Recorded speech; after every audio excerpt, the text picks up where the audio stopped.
The early success of CallRail was really based around that user experience, simplicity, small, medium businesses. And typically those are the things that you cut, right? You cut the refinement in the beginning. Oh, like this can be a little clunky, but it works. And that's a tough thing where the company's DNA is really built around user experience. And so we really did not try to cut that. I think it really came down to like, what features do they need to be successful for this version of it? If we say success looks like this, okay, that's a win. What do we need to do to make that happen? And I think that's how we made decisions. I'm Ryan Johnson, the SVP of Product at CallRail.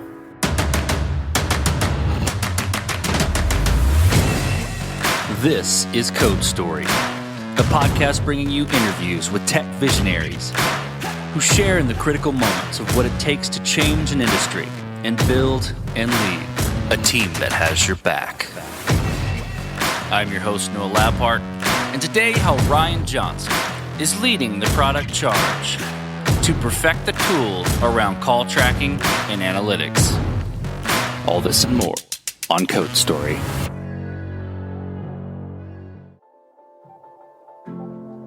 Ryan Johnson is originally from Saginaw, Michigan, and now lives in Atlanta. He never imagined he would get into tech. In fact, when he was growing up, he wanted to be an orthodontist. He got into school and immediately saw how difficult the classes were going to be, so he switched to business. And that part of school stuck and came naturally to him. As a college elective, he took computer science. Who does that? He brags that his computer science professor still has his mortgage calculator program on hand, and it still works. Post-college, he worked as a broker for Equitable as a financial advisor and then supported law firms with their SEO. Eventually, he got into product and is still leading the charge there. He's married and has 2 young daughters, both in grade school, and he loves to travel and hopes to make that more of a regular thing as the pandemic slows down. He has an affinity for all things automotive as well, and has been into racing most of his life. Though he loves cars, he really prefers just to watch the races and not wrench on them. Ryan joined his current company many years ago and was charged to build a team to expand the company's call tracking functionality, to essentially make it omni-channel with form, source, and message tracking. This is the creation story of CallRail. When I joined CallRail, they had been around for about 6 years. I think they were about 100 employees about that time, give or take. And I had made my way there through others that I worked with in the tech industry in Atlanta. About 15 or 20 of us worked for a company called Vitru. It got acquired by Oracle. And so after the acquisition, we kind of all went off and did our own things, and then some of them came back together. And it was how I made it back to CallRails through that network, which was a lot of fun to work with people I really enjoyed with before. At that time, CallRail was really focused on what we call call tracking and analytics. And the basics of that is a lot of, in focusing on small, medium businesses and the marketing agencies that support them. Probably a couple of years ago, you would hear, oh, the phone is dead. No one wants to talk on the phone. And for small, medium businesses, that is not true, right? They're very dependent on those phone calls. Certainly COVID proved that because we saw a massive increase in people using, the phone because they couldn't go to these physical locations anymore. And so if you think of the broad spectrum of small, medium businesses, doctors' offices, exterminators, landscapers, all ends of the spectrum, they utilize that phone. And a lot of them obviously advertise and they market. And it's hard to draw that connection between advertising dollars I'm spending and the people who call me.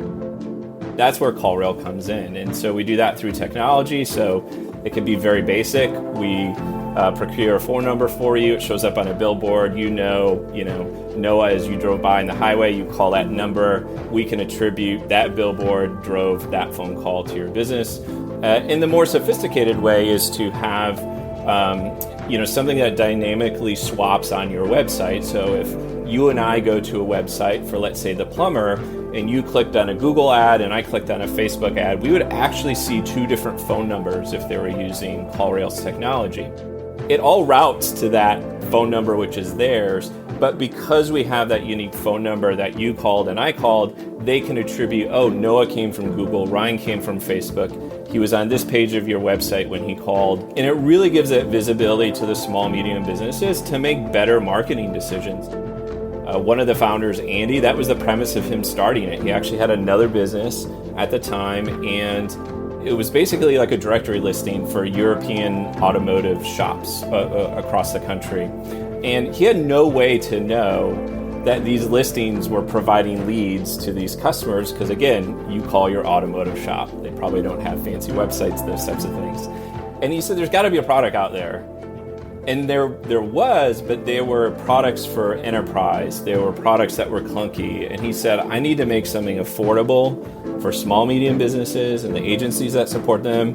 And the UX is just amazing. It's simple to use. You don't have to be an expert marketer to use CallRail. When I joined CallRail, I'd say it's like phase 2, right? So the business is going great. It doesn't end with phone calls. So as you know, small, medium businesses have forms on their website. So how do we attribute if, guess what? Noah submitted this form on Monday. We called him back. He didn't pick up. So we called him again. And we know that customer journey of Noah. It goes to chat. It goes to text messages. It goes to email. And that's really where I started, building a team to go build that functionality of, okay, let's, we call omni-channel, right? So just not phone calls, text, chat, email, social, those types of things that we're getting into. The other half of it is a product that we call Lead Center. And what we learned is a lot of customers were doing all this wonderful analytics inside of CallRail. They know where their marketing campaigns, how they're performing. We're helping them run their business better. And then they go, can't we just use CallRail to make these phone calls? Like, I got to use Vonage or I got to use Comcast Business. Like, I just don't want another tool. Years before my time, they had kind of a tool that you could do that. It was one of those things that had, I don't want to say a small shelf life, but it just didn't get the investment. It moved on. And we said, gosh, our customers are telling us what they want. This sounds like a good idea. And that was the other aspect of what we're focused on, so that these small, medium businesses can communicate with their customers seamlessly and then understand all of the data behind it in an easy way to make better decisions for their business, better decisions for their marketing campaigns. And it really gives them that visibility to, at the end of the day, we don't want them to miss a lead. Every lead is really important for a small, medium business. And as you probably know, they have a lot on their plate. They're spinning plates everywhere. That revenue is really, really critical. And that's where CallRail kind of comes in as that platform now to help them manage things better, both on the communication side, but also on the analysis side of making better decisions. Well, tell me about the MVP when you joined, which I think would be the omni-channel portion of it. How long it took you to build once you joined, and what sort of tools you used to bring it to life? In product, we get so infatuated with roadmaps, right? Everybody wants a roadmap. What's the roadmap? We're going to get to that. We will get to that. And when I came into CallRail, I think it was a 100-person company. The founders were the product folks, and there was a small product team that started, but they were really driving that strategy. And they had this fear of, like we all do, if we publish this roadmap or if we put it internal, external, it's in stone, you have to go and do it. And I said, we have to explore these different things. So one of the first MVP was form tracking, to say, okay, we need to bring in another channel. We want to track how these forms perform. We want to bring it into CallRail and kind of complete that journey. And where I like to start from is very aspirational. If we're going to go build the best thing, what is it? And they just got afraid. How, we could do a 2-year roadmap. And they're like, Ryan. No. Like, we don't want to sign ourselves up. And I, out of frustration, I just said, dang it, do you guys know what a concept car is? And they all looked at me. And they're like, yeah, I think so. And I said, okay, let's look at this as a concept car. Concept car, you see it on stage, you see it in an ad, you go to a car show.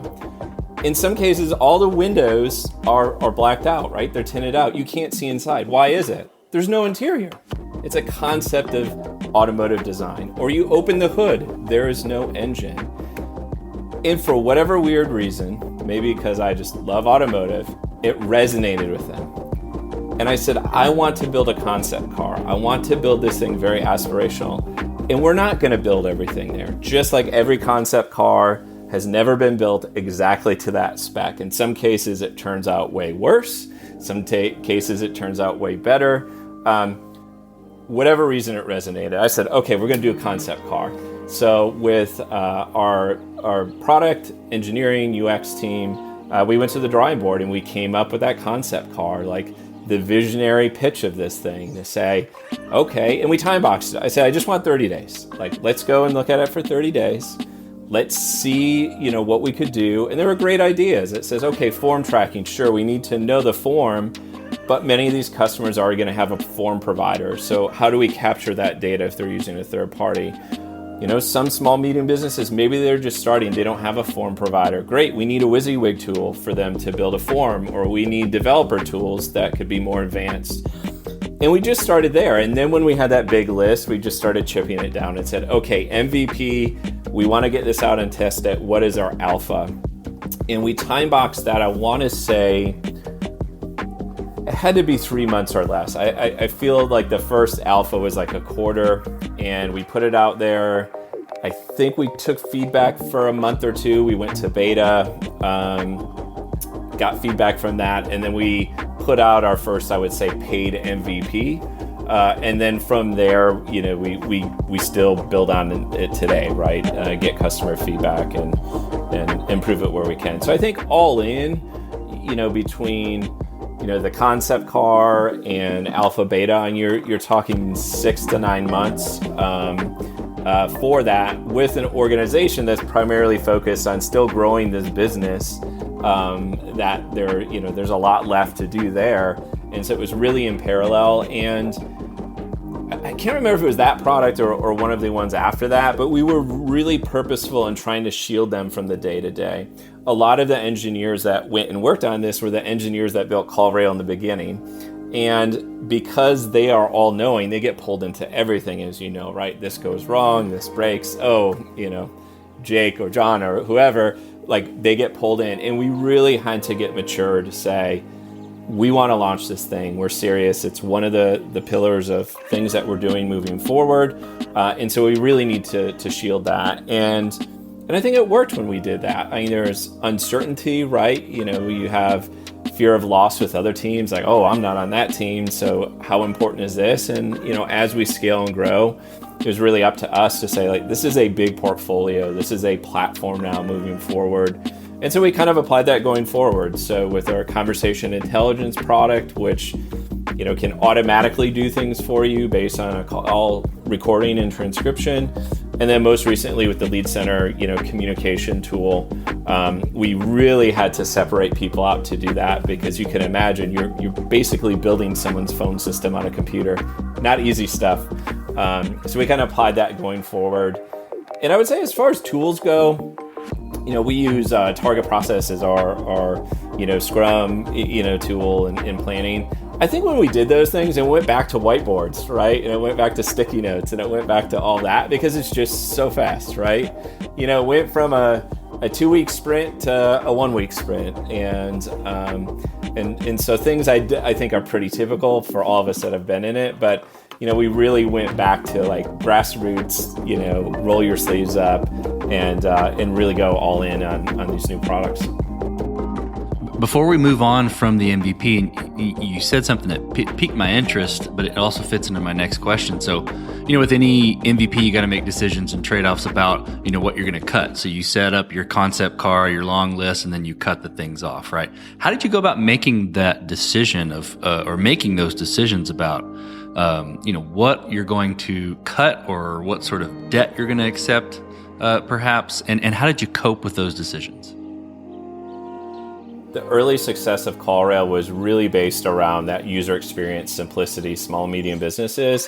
And typically those are the things that you cut, right? You cut the refinement in the beginning. Oh, like this can be a little clunky, but it works. And that's a tough thing where the company's DNA is really built around user experience and information architecture. And so we really did not try to cut that. I think it really came down to like, what features do they need to be successful for this version of it? If we say success looks like this, we can get form data that comes into CallRail and that can tell the customer that Noah submitted a form and we talked to him on Tuesday. Okay, that's a win. What do we need to do to make that happen? And I think that's how we made decisions. And then, of course, you got to talk to your customers. They're giving you feedback. And I think CallRail is interesting. Small, medium businesses that I mentioned before, the dentist, the plumber, the real estate agent, they use the platform in different ways. They're trying to get to the same end goal, but they use it in different ways. So the feedback you get from them, our product team, they really have a tough job talking to customers, right? And to say, gosh, Sally at the dental office, she was saying this, she wants this feature, but there's a problem there. And Bob over here, the landscaper, he's saying it in a different way. And so it's really putting forward solving a problem and trying to do it horizontally instead of just, oh, this customer said this, so we have to build that. And of course, in enterprise, that's super tough, right? The one that pays you the most amount of money has the loudest voice. You build a lot of stuff for them. And that's really difficult. But in our space as small and medium businesses, it's just you have tons and tons of tiny voices. And you really have to suss through that noise to be like, oh, this is the real problem they have. Oh, this is actually what we have to do. Oh yeah, we got to change some priorities because now we understand it.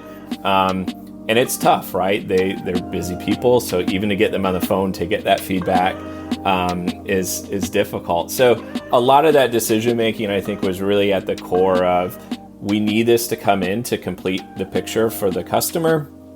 And what is needed to do that. I think on the, allowing them to build a form, we definitely made lots of cuts there. And if you look at companies out there, for that example, there's a million templates out there. There's a million customization. We weren't going to win that game, nor were we trying to. We care about that data. And I think that's applied to every product that we've worked on is really what's a really good user experience.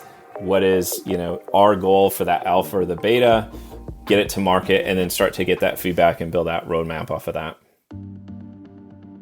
Go to that first paid MVP, right? You got the MVP out there, you're getting feedback. How did you progress the product from there and mature it? And that roadmap question, how did you build your roadmap? And how did you decide this is the next most important thing to build? So at CallRail, we have a great partnership with our go-to-market team. So that's marketing, product marketing, sales, anybody really customer facing. I always like to say it, they're on the front lines, right? Like they're taking that information, they're getting the angry customers or they're getting the difficult customers and the hard questions. And so a lot of that is getting feedback from them and partnering with them to say, okay, if we're going to take this to market, in product, we can think this is all the stuff that we need to solve, but we're not the ones out there selling and marketing it. So it's really important, especially at our size, to partner with them to say, okay, we have this go-to-market launch date here. What is the buying experience? With CallRail, we were going from basically that single product to the platform with these. And every new thing you add, it's just not about that product. It's about, oh, this customer came to CallRail for call tracking. Are they ready for a lead center product? Are they ready to change their phone system on day one?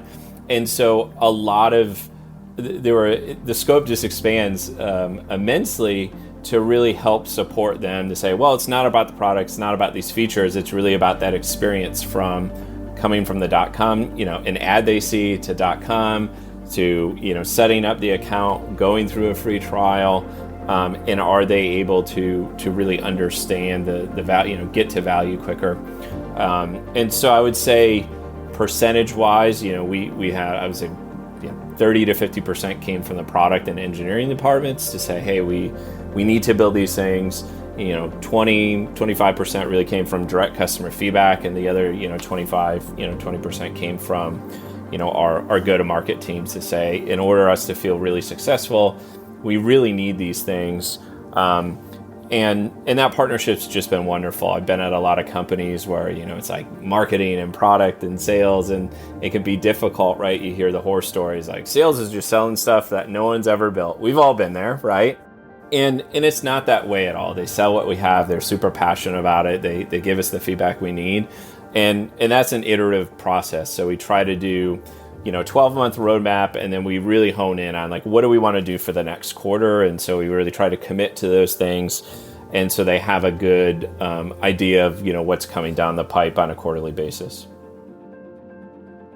Well, let's switch to team. So at CallRail, how do you build your team? And what do you look for in those people to indicate they're the winning horses to join you? I love this question. I'm probably most passionate about organizational development in the team. Again, because product is such a unique part of technology and even engineering for that matter. For me, and I learned this, and I think you'll probably get to this later about who do you look up to and who did you learn from. But to me, building teams, you want to try to get the most diverse perspective out there. And it could be experience, it could be where they came from, it could be race, all that type of stuff makes a really big difference in building a product organization, because I want to have a lot of people giving me varying opinions. If you look at small and medium businesses, it's super diverse, the type of people, the type of businesses. And I went in thinking I have to build this product team in the same way, that they can understand different people's perspectives. And, maybe they have a strong engineering background. So we have PMs that were engineers. Maybe they have a strong marketing background. They were in marketing before, or customer support, or success, or finance, like myself. And so when we're looking at roles, it's really that game of chess to say, okay, we have this great opportunity to get an individual in here that has a totally different perspective than me and the rest of you, and I love it because they're going to tell me I'm wrong. They're going to expand our thoughts on what we think is right. They're going to come in with this clear lens, because once you've been at a company for 3 months, you have the blinders on, your head is in the sand, and that's really the base philosophy for me is building these teams out that way. And I had previous leaders that took a chance with me where I was an engineering manager. Guess what? I've never been an engineer my entire life. I took a CS 101 class. I did a Visual Basic mortgage calculator. Like, that's it. I've done some HTML. They took a leap of faith because that person said, oh, I want Ryan in this role because he's good at project management. He's good at this. He can help. Oh, I have the EMs that are hardcore engineers. They can build everything. I don't need Ryan to do that. And it just dawned on me. I was like, oh, okay, this makes sense. Like, get people with all these different types of backgrounds and experiences. And I continue to do that. And I really love it. I get blown away every time. Like, every new PM that comes in, I'm like, gosh, you're like way better product manager than I am right now. Like, that ship sailed. And just their unique perspectives, and they come from B2B, do they come from consumer, SaaS, MarTech, all those types of things. And so, deep down, I try to do that across the board. And I think in engineering as well, like, we do the same, right? You have so many different engineers. Sure, you have ones that go and get CS degrees and that type of stuff. And you have ones that were building companies in their basement at 15. And you need all different types of those engineers. You need the scrappy ones that are going to go do that MVP. And then you need the ones to keep up the system for, hundreds of thousands of customers and understand scaling and back end and all of that. This episode is sponsored by Vanta. You're a startup founder. Finding product market fit is probably your number one priority. But to land bigger customers, you also need security compliance. And obtaining your SOC 2 or ISO 27001 certification can open those big doors. But they take time and energy, pulling you away from building and shipping. And that's where Vanta comes in. Vanta is the all-in-one compliance solution helping startups like yours get audit ready and build a strong security foundation quickly and painlessly. How, you ask? Vanta automates the manual security tasks that slow you down, helping you streamline your audit. And the platform connects you with trusted vCISOs to build your program, auditors to get you through audits quickly, and a marketplace for essentials like pen testing. Join over 8,000 companies, including many Y Combinator and Techstars startups who trust Vanta. Simplify compliance and get $1,000 off at vanta.com/codestory. That's VANTA.com/codestory. This episode is sponsored by Kinsta. Between juggling client meetings, managing your website, and keeping up with everyday tasks, who has the time to stress out about website security? Well, with Kinsta, the technical stuff is taken care of, so you can focus on what you do best. Kinsta provides managed hosting for WordPress, offering lightning-fast load times, top-tier security, and unmatched human-only customer support. Whether you're a business owner, web developer, or running a digital agency, Kinsta makes managing your website easy and efficient. Kinsta provides enterprise-grade security, being one of the few hosting providers for WordPress with SOC 2 and other certifications, guaranteeing the highest level of security for your website. Thanks to their unlimited free expert-led migrations, Kinsta ensures a smooth transition for you from other hosting providers. Customers have reported 200% faster load times post-migration to their platform. What I find cool about Kinsta is their fast and reliable customer service and premium features that are included at no extra cost. Ready to experience Kinsta's hosting for yourself? Get your first month free when you sign up at kinsta.com today. That's KINSTA.com.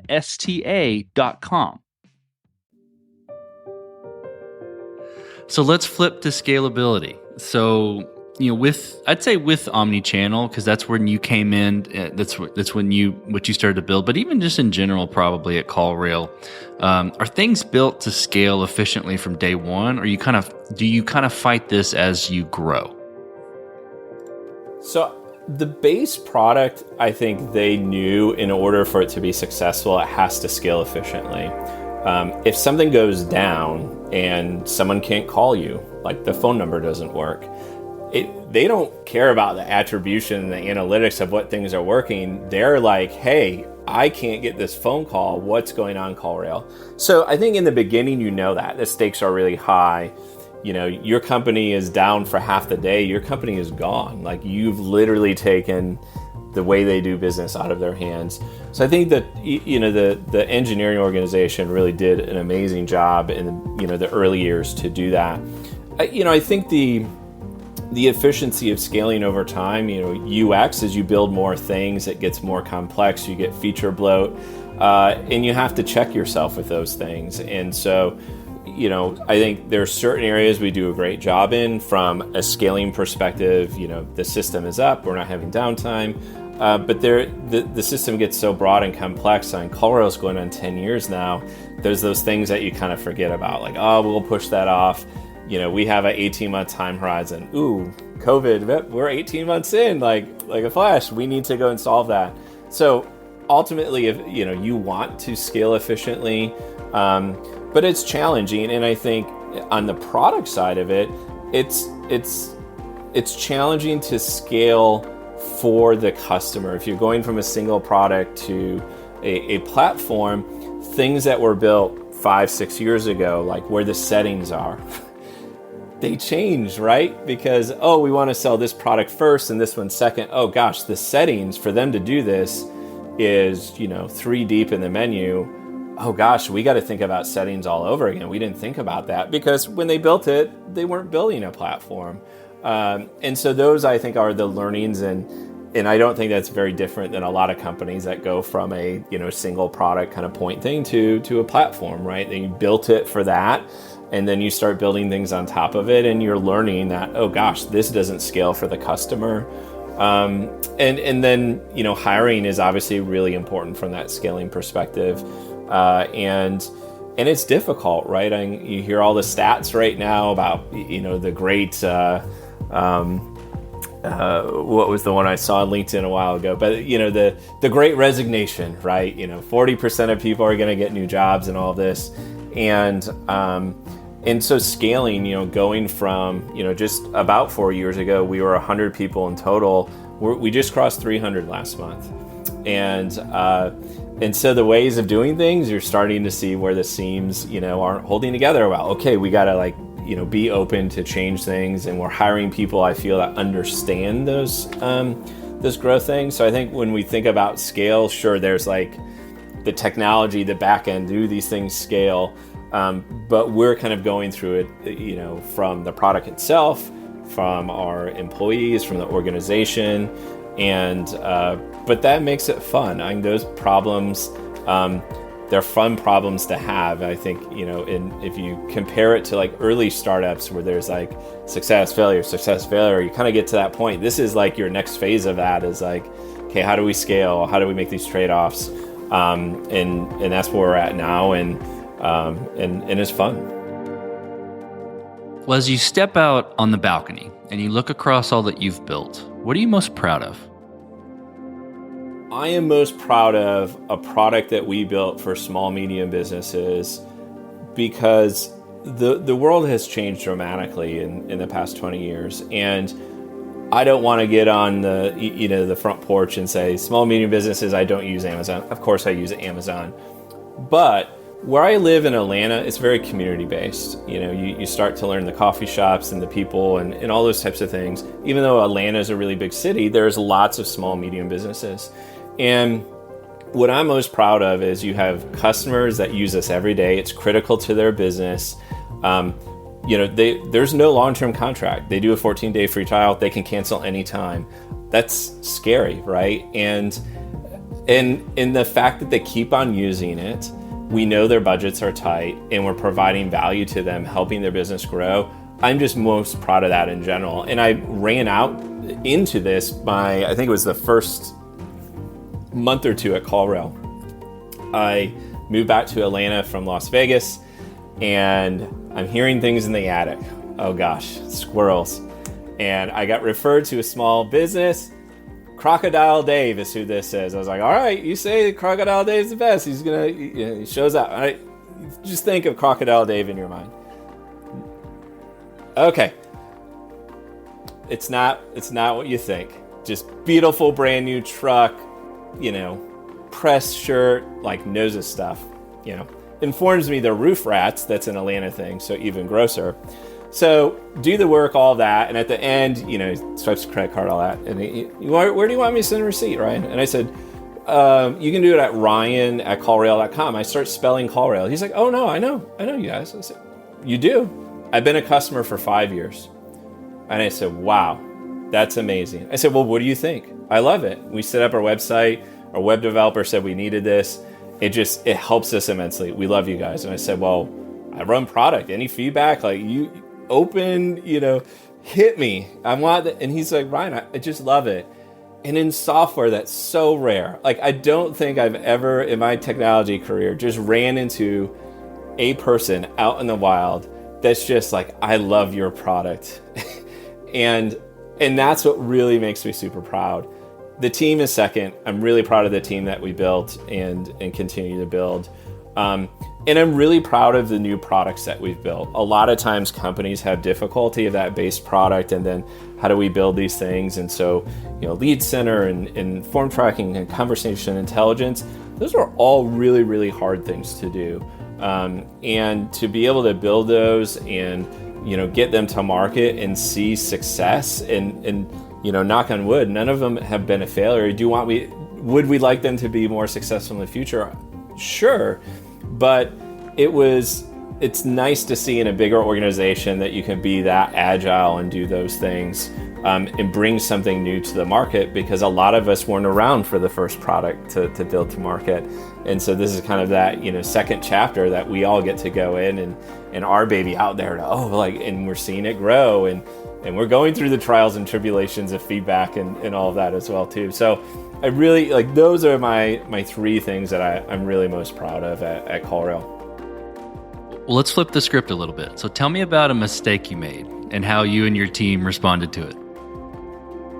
Today, or I think this is funny. I feel I make mistakes in some way, every day for the team, and I'm, I've learned from my mistakes the most. I think at CallRail, building the team is really interesting, and I have to make decisions based on limited information sometimes.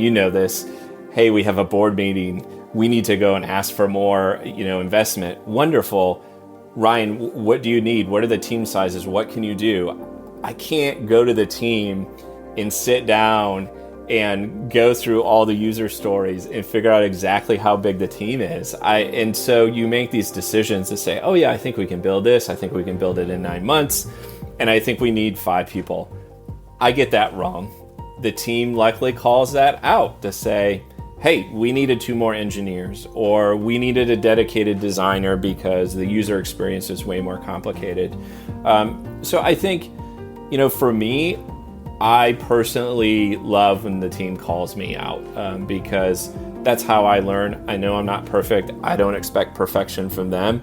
I just want to learn. And looking back at my career in tech, I learned way more from the failures than successes. And I'm so glad there were some big ones early on, because it really taught me more than if it was successful. And I firmly believe that.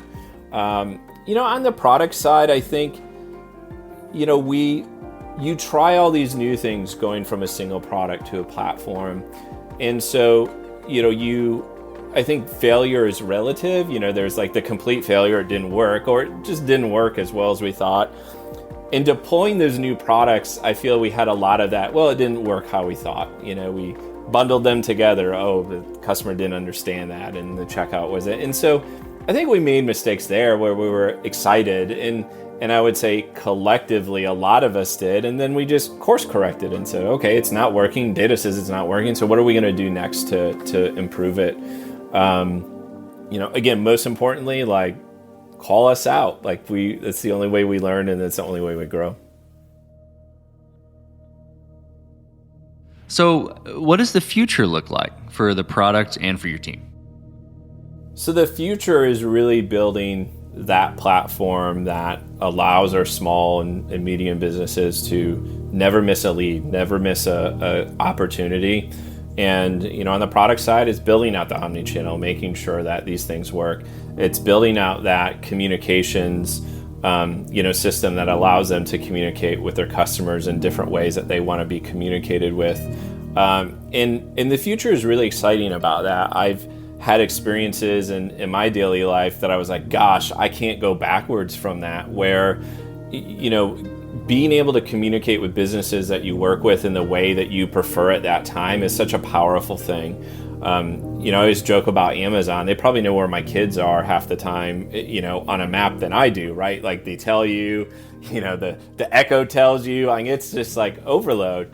But why can't small and medium businesses do that? And I think that's the future of the platform. We call it automation magic, right? So imagine the world where, you would submit a form on the weekend, you get an automatic text message that, they weren't open, but hey, Noah, we'll give you a call back.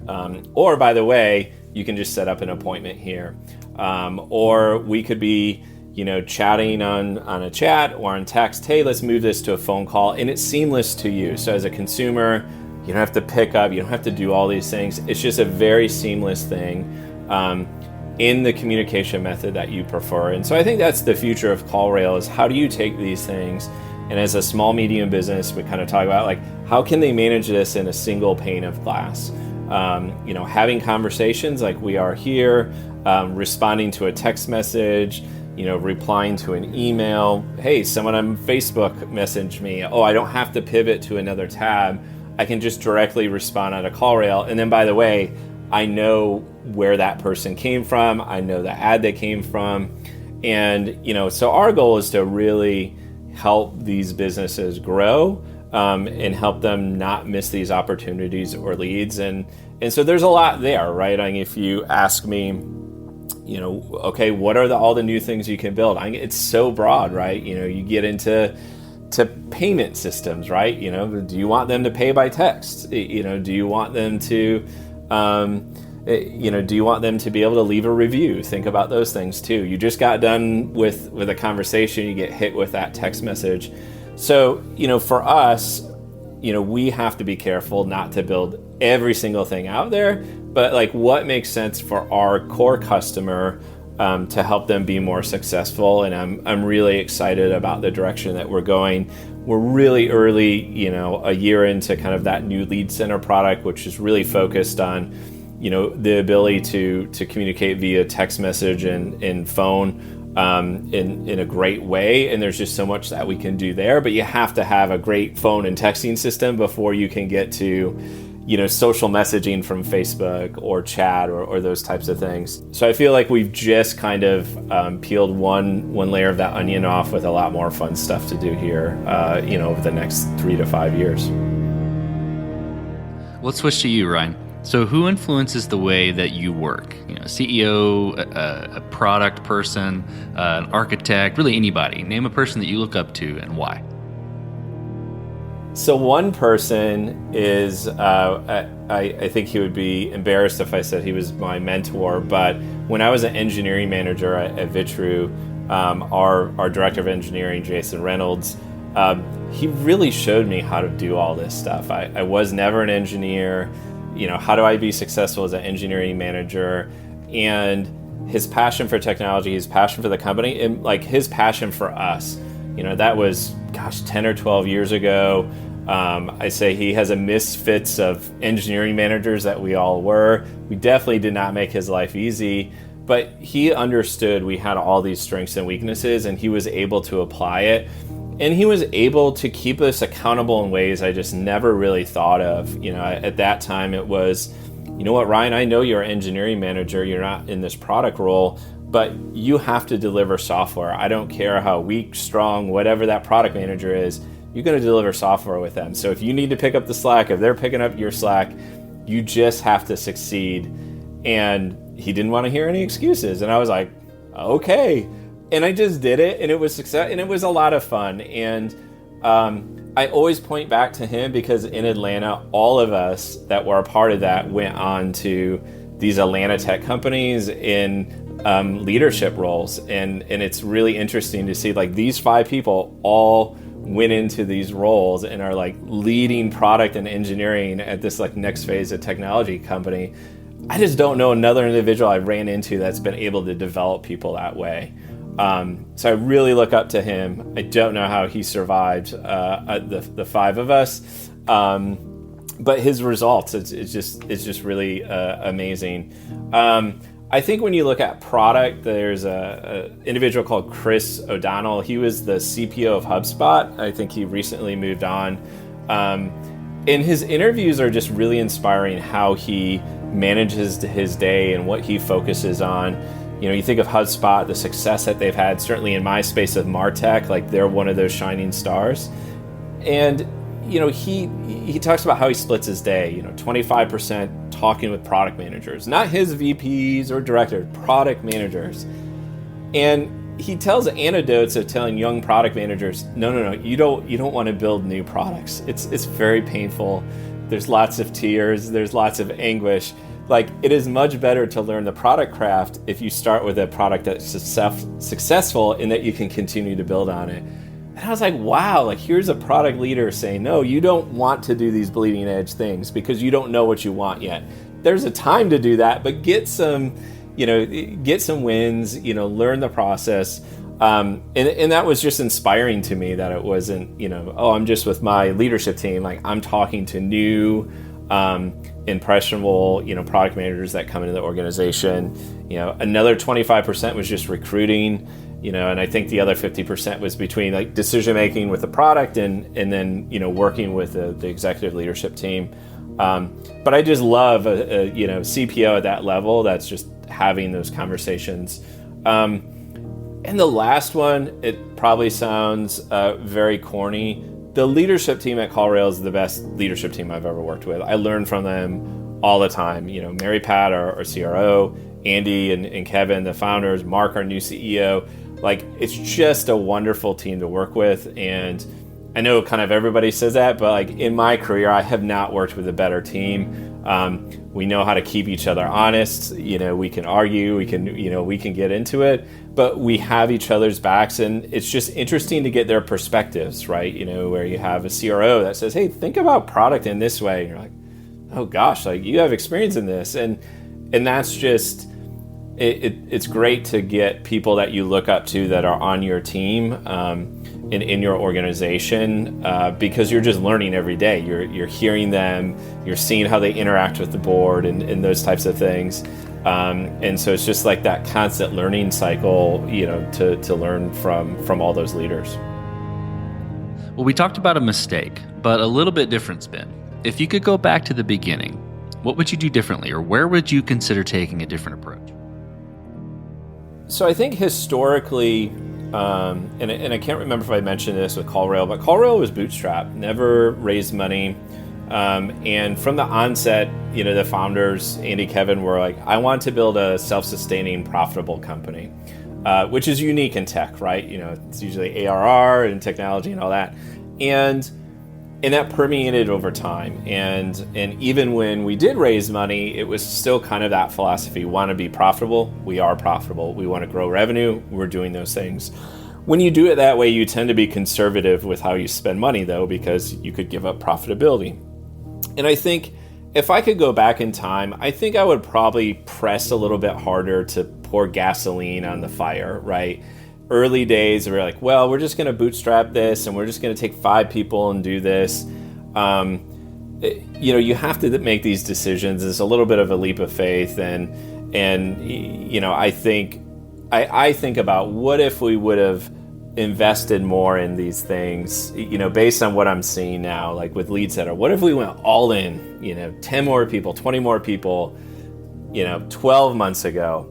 Where would we be today? And so I think that's, I don't know if I would change anything specific about the product. Sure, there's little features here and there, which I don't think is exciting to get into. But I think, we always have to question ourselves, the investment in research and development. And, I think if I could go back, that's what I would do. Although if you went back 12 or 18 months, we were also just getting into a global pandemic. So we had no idea how it was going to transpire.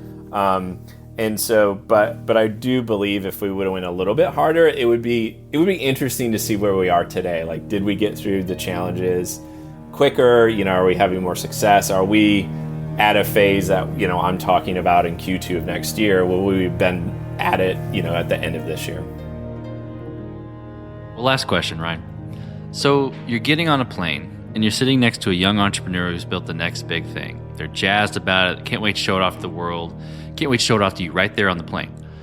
What advice do you give that person, having gone down this road a bit with CallRail? That's such a hard question. I feel like when you ask that, it's just like I want to tell them everything, right? just like get everything out of my mind. And I've had scenarios like this where I've been in Silicon Valley for a meeting, and I ran into that new young person, and he actually had a one of those projectors on his cell phone he created. It was the first time I ever saw someone like point to a wall and there's like football like off of his phone. Like, this guy's the next Bill Gates. Like, oh my gosh, I don't know if anything happened to him, right? And so he asked, and so for me, I want to give them honest feedback and support, right? I mean, if you go in the valley and those types of things, there's so many companies, you don't really know what's real, and of course everybody's bought into them. But I want people to be real with me. It's that like authenticity. I want to be authentic with them. Say, yeah, this is great, and this is why. Or you know what, like refine this more. I think it's important, to give them that honesty because they're getting so many inputs, right? And you have investors or potential investors, you have early customers, and there's just so much coming at you. You have to like suss out like what direction you go. And I think after that, I would say focus on the customer, like talk to them till you're blue in the face. Don't build everything they want, but like you really need to understand the problems that they're trying to solve. And I think third is assuming the company gets successful, think about how you build that team and scale. There are different people that come in at different times that really like that level of scale. I love coming into a company that, was 100 people, you don't have to worry about where the paycheck's coming from. They got over that hump, right? And they say, you know what, we have this homegrown product team. We need help scaling it. We need help, maturing it. Like, come help us. Like, that's super, super exciting. There's people like me that really like that. I don't have it in me to go to a 10-person startup anymore. I don't. And so I think that's the advice, is to look out, because it's very uncomfortable. Like, our co-founders had to give the reins to me to say, how do you operate product now? They were product people, thankfully they were willing to trust me and really just said, shoot, if you feel that way, go to town. And I did.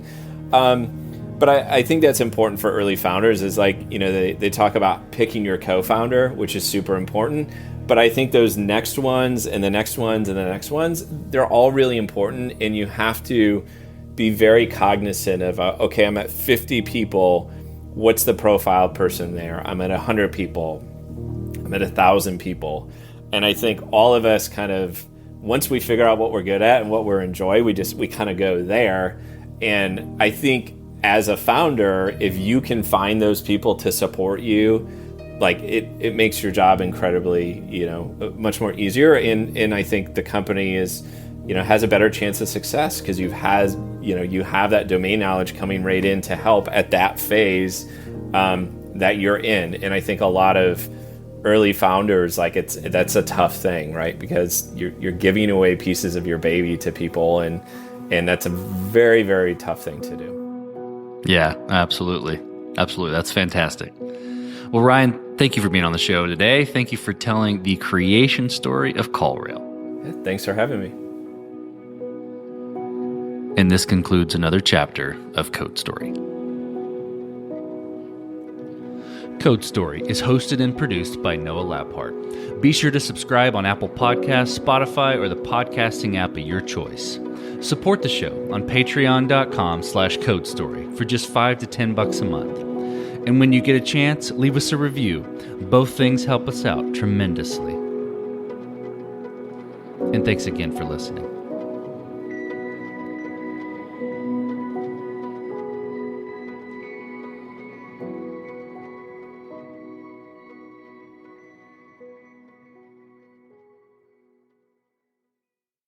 When you're operating at an enterprise level, nothing drives success more than effective team communication. Grammarly for Enterprise enables your company to work smarter and faster.